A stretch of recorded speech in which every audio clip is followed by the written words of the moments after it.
नोएडा से बड़ी खबर आ रही है, जहां पर बढ़ते वायु प्रदूषण के चलते प्रशासन ने आज से नर्सरी से 8वीं तक के स्कूल बंद कर दिए हैं।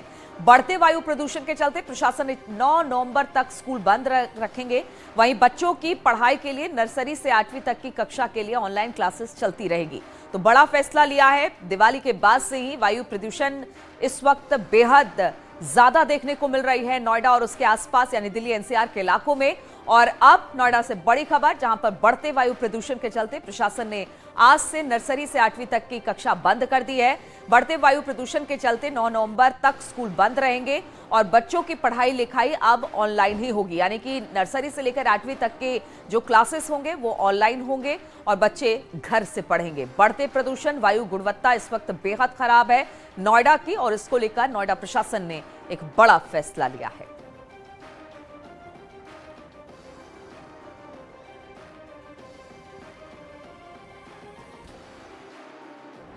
दिल्ली और एनसीआर में प्रदूषण भयावह बना हुआ है, वहीं नोएडा और ग्रेटर नोएडा के हालात भी बदतर हैं। आप देख सकते हैं सुबह का वक्त है, किस तरीके से नोएडा शहर पर धुंध छाई हुई है, विजुअलिटी भी कम हो गई है। ये हाल पिछले 5-6 दिनों से बना हुआ है। यहाँ का AQI लगातार 400 के ऊपर बना हुआ। ऐसे में एहतियात के तौर पर आज से स्कूल बंद कर दिए गए हैं। कक्षा 8 तक के स्कूल 8 नवंबर तक बंद कर दिए गए हैं। इनमें कोई भी आउटडोर एक्टिविटी नहीं होगी। इसको लेकर जिला प्रशासन ने सख्त निर्देश दिए हैं ताकि बच्चों को प्रदूषण से बचाया जा सके। वहीं ग्रैब फोर्स सिस्टम भी लागू कर दिया गया है। इसके वजह से दिल्ली और उसके आसपास इलाकों में BS6 वाहन के अलावा अन्य डीजल वाहन संचालित नहीं होंगे। प्रदूषण के बढ़ते स्तर के चलते लोगों के स्वास्थ्य पर संकट मंडरा रहा है। कैमरामैन संजीव के साथ संदीप पांडे, न्यूज 18 नोएडा। तो नर्सरी से 8वीं तक के ऑनलाइन क्लासेस अब होंगे, क्योंकि क्लासेस अब 9 तारीख तक के लिए बंद कर दिए गए हैं। बढ़ते वायु प्रदूषण को देखते हुए नोएडा प्रशासन ने फैसला लिया है। हमने देखा दिवाली के बाद से कैसे जो कि AQI जो इंडेक्स होता है उसमें काफी ज्यादा जो हवा के हालात है वो काफी ज्यादा खराब थे और बढ़ते वायु प्रदूषण को लेकर अब ये फैसला लिया गया है कि नर्सरी से लेकर 8वीं तक की कक्षा के जो भी छात्र छात्राएं हैं उनको अब स्कूल नहीं आना होगा। स्कूल को बंद कर दिया गया है। ऑनलाइन क्लासेस इस दौरान होती रहेगी बच्चों की और ये आदेश नोएडा प्रशासन की तरफ से जारी कर दिया गया है। सभी स्कूलों में इसे लागू कर दिया गया है। और इसी पर बातचीत करने के लिए संदीप नोएडा से और अमित राणा गाजियाबाद से हमारे साथ जुड़ गए हैं। संदीप, पहले तो आप ही ये बताइए कि देखिए पिछले दिवाली के बाद से हमने देखा कि वायु प्रदूषण किस तरह से दिल्ली एनसीआर को अपनी चपेट में लिए हुए है। धुंध और स्मॉग की एक चादर पूरे वातावरण में देखने को मिल रहा है। अब ऐसे में नोएडा प्रशासन की एक बड़ी पहल कही जा सकती है, बड़ी कार्रवाई की जा सकती है कि बच्चों को इससे बचाया जाए। इसके लिए अब कक्षाएं बंद कर दी गई है, ऑनलाइन क्लासेस की शुरुआत कर दी गई है। क्या नोटिफिकेशन में आया है DM की तरफ से?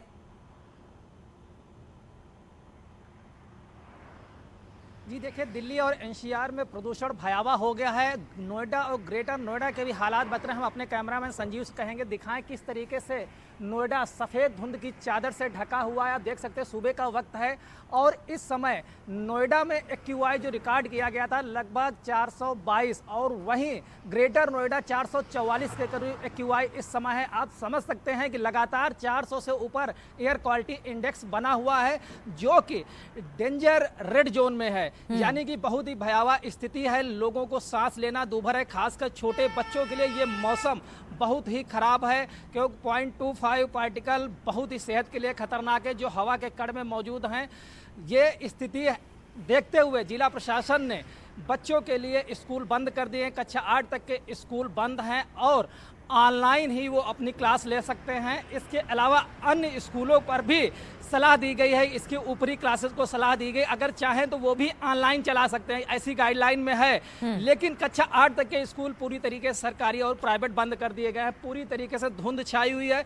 गर्भवती महिलाओं, बच्चों, खासकर अस्थमाटिक और COPD के मरीजों के लिए ऐसा हालात बहुत ही खतरनाक है, क्योंकि जरा सी दिक्कत उनके लिए अस्थमा अटैक का कारण भी बन सकती है।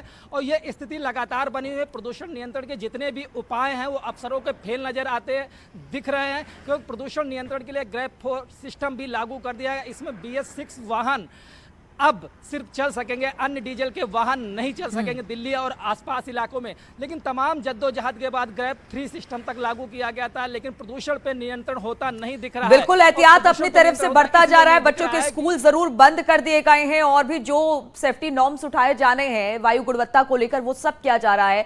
लेकिन इसके बावजूद मौसम वैज्ञानिकों का यह कहना है कि जब तक बारिश नहीं होगी या हवा की रफ्तार तेज नहीं होगी तब तक ये धुंध और स्मॉग की चादर इसी तरह से रहेगी। हमारे साथ अमित भी गाजियाबाद से जुड़े हुए हैं। अमित, हालात बहुत ज्यादा खराब हैं, सांस लेने में बहुत ज्यादा दिक्कत हो रही है और कोरोना की याद एक बार फिर से आ गई है क्योंकि लोगों के चेहरे पर मास्क एक बार फिर से देखने को मिल रहा है। वहां क्या स्थिति है इस वक्त? जी बिल्कुल बताना चाहूँगा, गाजियाबाद भी इससे अछूता नहीं है। गाजियाबाद में भी जहाँ तक आपकी नजर जाएगी वहाँ तक सिर्फ और सिर्फ आपको स्मॉग की चादर ही नजर आएगी। अगर AQI लेवल की बात की जाए, एयर क्वालिटी इंडेक्स की बात की जाए, तो आज भी गाजियाबाद का जो AQI लेवल है वो 407 दर्ज किया गया है, जो कि रेड जोन में आता है, डार्क रेड जोन में आता है और बेहद ही घातक भी है। आपको दिखाना चाहूँगा अपने पीछे की तस्वीरें, गगनचुंबी इमारतें जिनके लिए गाजियाबाद फेमस है वो भी यहाँ पर इस स्मॉग की चादर से ढकी हुई है। जहाँ तक आपकी नजर जाएगी वहाँ तक सिर्फ और सिर्फ स्मॉग की चादर आपको नजर आएगी। जो ऊंची बिल्डिंगें हैं वो भी यहाँ नजर नहीं आ रही हैं। सीधा सीधा जो असर पड़ रहा है इसका, जो सुबह के समय मॉर्निंग वॉक के लिए निकलते हैं उनके लिए डॉक्टर ने साफ मना किया है कि आप मॉर्निंग वॉक पे ना निकले। अगर जाना भी है तो आप मास्क लगा के निकलें। साथ ही जो बुजुर्ग हैं लोग हैं उनके लिए एहतियात बरतने की बात की गई, छोटे बच्चों के लिए एहतियात बरतने की बात की गई है। अगर अस्पतालों की मैं बात करूं तो वहां भी दमा और अस्थमा के मरीजों की तादाद दिन ब दिन बढ़ती जा रही है। वजह है दिल्ली NCR सहित गाजियाबाद में बढ़ता हुआ पोल्यूशन। ये पोल्यूशन वो है जो कि दम घोटू जो हवा है उसमें लोगों को रहने के लिए मजबूर कर रहा है। हालांकि शासन और प्रशासन की तरफ से लाख कवायदे की जाती हैं, लाख दावे किए जाते हैं, लेकिन वो तमाम दावे सिर्फ कागजी साबित होते हैं। अगर वो इसी दावों को जमीनी हकीकत पर उतारे, कागजी कार्रवाई न करते हो जमीनी हकीकत पर उतारे तो शायद पोल्यूशन में कुछ कमी है। हालांकि जो छिड़काव की बात नगर निगम की तरफ से की जाती है, लगातार किया भी जा रहा है, लेकिन जिस तरीके से अभी आपने भी बताया कि जरूरत है या तो बहुत तेज हवा चले तब हो सकता है या बारिश आए तब हो सकता है, लेकिन इस दौरान जो परेशानियों का सामना करना पड़ रहा है, बिल्कुल आम लोगों को परेशानियों का सामना करना पड़ रहा है। सबसे ज्यादा बच्चे और बुजुर्ग, सांस लेने में काफी ज्यादा दिक्कत हो रही है, इसलिए नोएडा में तो स्कूल बंद कर दिए गए हैं। मेरठ से उमेश भी हमारे साथ है। उमेश, मेरठ का क्या हाल है? क्योंकि दिल्ली NCR और उसके आसपास के क्षेत्रों को हम देखें तो दिवाली के बाद से ही एयर क्वालिटी यहां पर बेहद खराब हुई है। अब प्रशासन की तरफ से इससे निपटने के लिए कोई उपाय किए जा रहे हैं? जी देखिए, NCR समेत समूचे पश्चिमी उत्तर प्रदेश में वायु गुणवत्ता बेहद खराब हो गई है। मेरठ, बागपत सहित समूचे पश्चिमी उत्तर प्रदेश में AQI का लेवल 300 का आंकड़ा पार कर चुका है, यानी खतरनाक स्टेज पर यहाँ AQI हो गया है और दूर दूर तक सिर्फ और सिर्फ धुंध की चादर दिखाई देती है। आप इन तस्वीरों में देखिए, मैं इस वक्त चौराहे पर खड़ा हुआ हूँ और देखिए कितना धुंध है, कितना धुआं है। जहाँ जहाँ तक निगाह जा रही है बस कुछ ही दूर तक विजिबिलिटी है और बाकी धुंध ही धुंध दिखाई दे रही है, धुंध की चादर ही दिखाई दे रही है। सबसे ज्यादा जो मुश्किल आ रही है वो बच्चों के लिए आ रही है। बच्चों को स्कूल जाना पड़ रहा है तो यकीनन उन्हें इस धुंध का सामना करना पड़ रहा है।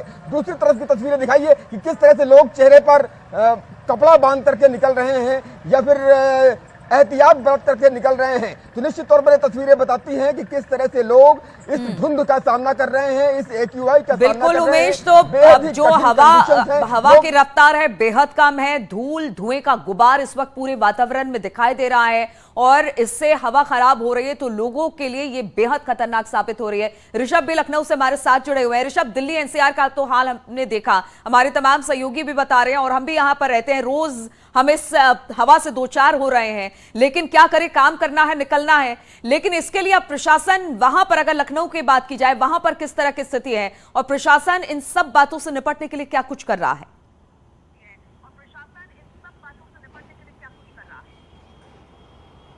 देखिए, संवेदनशीलता बढ़ती है प्रशासन ने, जिसका असर नोएडा में देखने को भी मिला है कि वहाँ पर पहली से लेकर 8वीं तक के बच्चों के लिए फ़िलहाल ऑनलाइन एजुकेशन की बात की, वहाँ पढ़ाई करेंगे, वो स्कूल नहीं जाएंगे और आगे भी कहा गया उसके ऊपर के भी जो क्लास है वहाँ पर भी ध्यान देने की ज़रूरत है। राजधानी लखनऊ की अगर हम बात करें, आप देख सकते हैं हम लोहिया चौराहे के करीब खड़े हुए हैं गोमती नगर में और यहाँ पर धुंध ज़रूर दिखाई दे रही है, लेकिन अभी स्थिति बहुत ख़राब नहीं है। जब हम एयर क्वालिटी इंडेक्स की बात करते हैं तो 216 वो बता रहा है, जिसको भी अच्छा नहीं माना जाता है।